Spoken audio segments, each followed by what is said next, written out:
Hi, everybody. Hello, I'm Ryan. I'm Bethany. And we are Ryan and Bethany Board Game Reviews. And today we're going to talk about Maul Peak. This is designed by Eduardo Bareth, Keith Machezka. The artwork is by Justin Faust, Sebastian Kaziner, Helen Zhu, and it is published by Pencil First Games. All right, you guys, if you've ever played Skulk Hollow or heard all the buzz that went around Skulk Hollow, guess what? Get excited, because this is kind of a standalone sequel to that. It's in the same universe. This is the plot. It happens after the events of Skulk Hollow. In this game, what's happening is there are these guardians that are waking up and attacking the little folk. And we are the brave Grizzler who are facing all these guardians, trying to take them on, defending the world for all little folk everywhere. Let me show you how to play. All right, here's our setup for Maul Peak. We're going to be looking at this kind of from the perspective of the Grizzler. These are the little folk, these little bear guys that are super cute, which are going to be defending against the Guardian. Now, there are 4 different Guardians in the game. They have this giant wooden meeple over there, also a large board that kind of represents them on the board, as well as they have their own player mat and their own set of win conditions and special rules they can do. There are 4 that you can choose from. Like I said, each one has their own player mat. We are going to be fighting against Veblen right now. Veblen's special win condition is they are trying to web up and capture 3 of our bears, the Grizzler, and put them in the lair where Veblen is starting out. They're going to be using these web tokens, try to capture us, and then ultimately bring them back to the lair where she's going to capture them.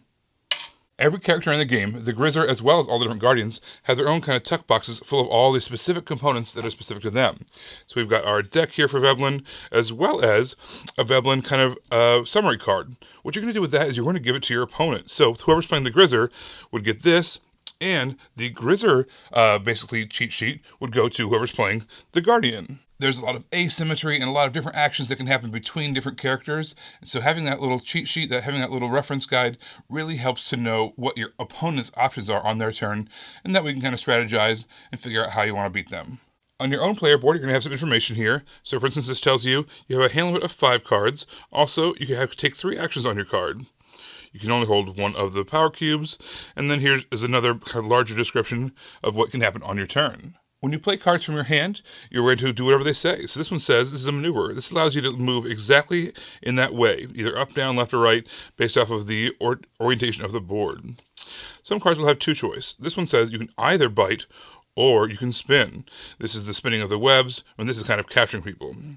We've got things like skitter or spin. So all the cards are either going to have 1 option on them, or you have to choose between 2 of the options on the card in order to do one of those actions. Outside of the actions on the cards, all the Guardians have an ability called Prepare, which allows you to discard 1 card and draw 2 more from your deck. So if you're hunting for a very specific action card, you're more likely to find it if you do that Prepare action. The Grizzler deck is very much the same. We've got cards that say things like Gain Rage. Rage are these red cubes over here. We're going to use them over here to spend them to do things like, for instance, we can summon some of these Grizzler heroes onto the board. Right now, we're only working with just our 1 starting character, but once we've hired more, we're going to be able to kind of spread out and do more things on the board, and each one of them has special abilities as well to help take down the Guardian. And again, we've got cards that say things like divide things in half. So this is either a melee or it's gain 2 rage. This is either a move action or to perform a magic action. So just like the Guardians, they've got cards that do multiple things, but you only can choose 1 of them at a time. In addition to our starting hero, we're also going to get a Winter Beasts. You get to choose one of these Winter Beasts from here. We've got a Frost Lynx, a White Mouse, Snow Hare, Tundra Wolf, Glacier Owl, and just like before, there's similar cards that you're going to be able to give to your opponents. That way, if you choose Glacier Owl, you give that to them, so that way they know what the Glacier Owl can do on their turn. So let's put that in front of us, and then we have our 2 kind of meeples here. One showing our Glacier Owl, one showing our starting Druid there. The Grizzler's job is they are trying to defeat the Guardian. That's the only way they can win. And they do that by, throughout the course of the game, they're going to try to hop on top of the Guardian and deal damage to them. So while the Guardian is moving around, that's what we use to show the Guardian. But this, however, is like a large version of the Guardian and showing how we're going to be able to move around on top of the Guardian. So for instance, if we're in their spot, we can do what's called a leap action, which one of the cards provides, which allows you to leap on top of them. That puts you on the actual part of the board itself. Once you are on the Guardian, you're going to be able to use these blue hearts in order to deal damage to the Guardian. You can damage them with either magic or melee. And once those hearts are down, it shows that they've been damaged. You can keep on following the dotted lines take it to the next spot on the board, and try to do damage to that area. Each one of these areas says things like skitter, bite, weave, mystify. Those are all the different actions that the Guardian can take, that Veblen can take in this case. So what's going to happen is, if all the locations that say things like skitter, both here and here, are covered in those damage hearts, well, guess what? Veblen can no longer take the skitter action. So the Grizzler are slowly going to be trying to knock out various abilities on the Guardian in order to shut them down, slow them down, and eventually take them out. But of course, the Guardian doesn't like that. They're also trying to knock them off and fulfill whatever their missions are. They're trying to win by either removing all of our pieces from the board or by trying to fulfill whatever their special mission is. Again, we mentioned for Veblen, it's trying to get 3 of our Grizzler people into the lair. You take turns going back and forth, taking your actions, as many actions as you are allowed, until one of those win conditions is met. If you ever run out of cards in your deck, you simply shuffle your discard pile and draw until you have your card limit. At the end of your turn after taking your actions, you're going to draw back up to your hand limit. If you ever need to draw more cards than there are in the deck, you simply shuffle your discard pile, that creates a new draw pile, and you draw from that. We do have these ancient artifacts as kind of bone pieces. These are a little bit of a handicap. What you can do is, at the beginning of the game, based off of players' experience levels, you can give them some of these extra action pieces. So let's say I'm really, really experienced. I've played this game a ton, and I'm playing against someone who's playing for the first time. I might give them all 6 of these actions and say, throughout the course of the game, you're going to get 6 extra actions. You have to discard these. They're one-time use. Once you use them, they're gone. You take an extra action to kind of help you out along the way. I know this is a very quick overview, but there is a lot of asymmetry going on. Each one of the Guardians has their own special ability, has their own things that they're trying to do, their own win conditions, and special powers they can do. And again, the Grizzlers themselves have ways that they can react to those different threats as well. Whoever is able to pull off their win condition first is going to be declared the winner.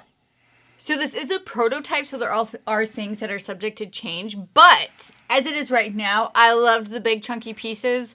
Like, yes. I loved it. Like, when you're one of the Guardians, you take up, like, a whole square. And it is really fun, especially when the Grizzler are just, like, these little cute little guys all around you. You know, we're in there the same area. So I loved the big chunky pieces. It was like Haba for adults. He has, like, animal upon animal. But instead, it's like Guardian upon Guardian. Guardian upon Guardian, yeah. Or, like, oh my gosh, like, cloud stacking and, like, the little, like, yes, and the little, yeah, okay. Put all the bears on top. We have children. As you can tell. I loved how in this game there was 2 boards. One kind of showing how the landscape worked from a horizontal standpoint, and then another whole board representing the Guardian and vertically what it would look like. You know, it's still laying flat on the table, but one horizontal, one's looking vertical, where you can hop around from the one board onto the other board, and then you're climbing around that. I loved how there was that kind of that 3-dimensional element to it, while still being 2-dimensional boards, but it felt like you were climbing up these Guardians. I thought that was a really cool way to show that on the boards. Something that can happen a lot with 2-player asymmetric games is, or just 2-player games in general, is if somebody is familiar with it and the other person isn't, sometimes it's just not fun, right? Because the person who's familiar with it, regardless if they're trying to do something different or if they're playing a more difficult person, if they're just familiar with the game in general, they just have a huge advantage. And this is one of those games that would like that. However, they thought about that, and they have these bone pieces, they're artifacts, and so, what are there, like 12 of them or something? 6? Okay, you get 6 extra actions. So they kind of, like, accommodate for that. So if you're a person who loves this game and you want to play with new people, but nobody wants to play with you because you're just so good, you can give them that. So there's, like, more genuine competition. So I just really like that they thought of that. Yeah, and even as you're playing throughout, like, let's say you've determined that, you know, one of the creatures, is your particular strategy have a really hard time against it. Yeah. Give yourself 1 or 2 of those things. It's not a big deal. It's all about making it as balanced and fun for you as possible. I loved how the Guardians themselves were just full of asymmetry. Not only were the actions that they could do very, very different, but also their win conditions were different as well, which made every time you played a whole new experience.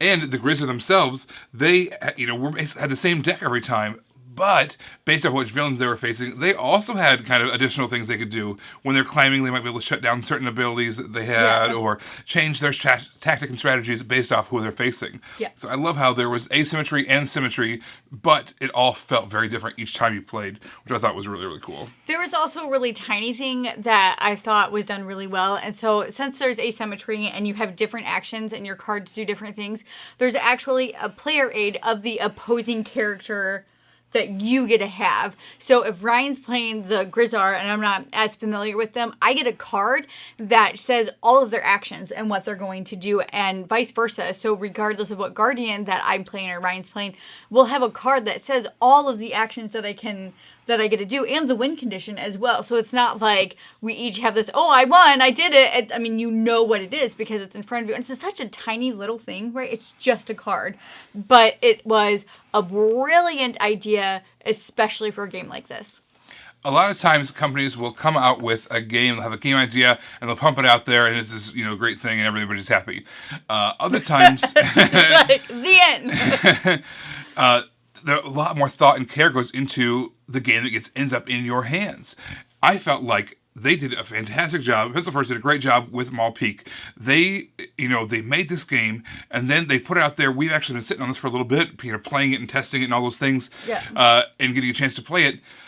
But even still, they push things back to make sure that the game that you have when you order this is going to be the best possible version of this game for a lot of different reasons, and all the different balancing that goes into it, and all the sensitivities that go with all that. I just thought they did a fantastic job putting a lot of care and love into this game, not just throwing a game out there and just seeing what happens. No, developing it fully fleshed out wonderfully, so that way this is what you're going to get is going to be the best version of it you could possibly be, which I thought was wonderful. They took great care into creating a world, and a world that they could continue to build off of if they wanted to, and a world that isn't going to rub anybody the wrong way. They took great care into that. So, great job, guys. Overall, you guys, whether you are a fan of Skulk Hollow or not, I think that you are going to love this one. Especially if you play a lot of two-player games, you look forward to that asymmetry, and you like fantastic components. I think overall, this is going to be a hit. Yeah, I don't mind games where you're obviously attacking each other like this, and I thought that they did it in such a way to where it was fun for me as a person who's not a very attacky player, but they made me want to be an attacky player. So I thought they did a great job with that. Well, everybody, thank you so much for watching. Don't forget to subscribe so you can see our videos as they come out. Until then, you can find us on Facebook, where Ryan and Bethany Board Game Reviews, on TikTok, where Ryan and Bethany, on Twitter, we're Ryan and Bethany 1, and on Instagram, we are Ryan and Bethany. You guys, thanks for watching, and we will see you next time. Bye. Guys.